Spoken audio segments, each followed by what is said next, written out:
Владата нема право бидејќи не е овластен предлагач, но сепак го најави почетокот на кампањата за референдумот и тоа со државни пари.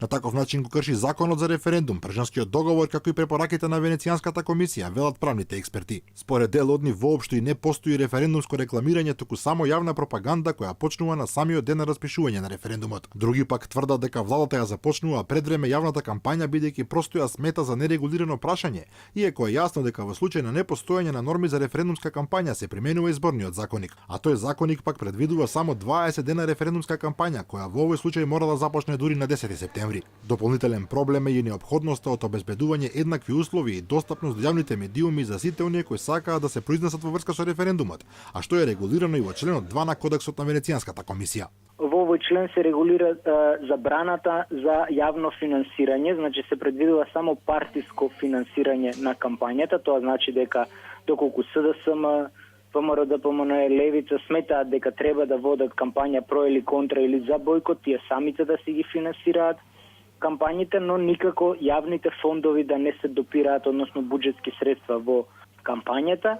На забелешката дека владата ја убедува јавноста дека нејзината кампања е само информативна, а па си е вдециден.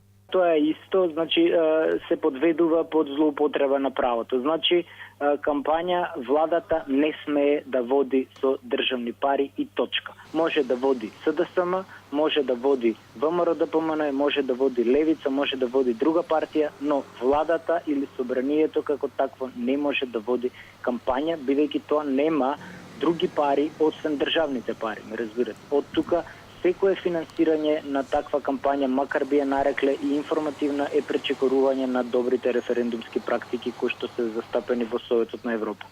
Дека народните пари ќе одат на кампања е познато, но не е јасно како тие средства ќе бидат потрошени. Од Илинденска вела дека планот и програмата ќе бидат познати по владината седница во наредната недела. Не откриваат како и дали ќе се води кампања во медиумите, но на министерствата им беше наложено да најдат пари за да ја помогнат.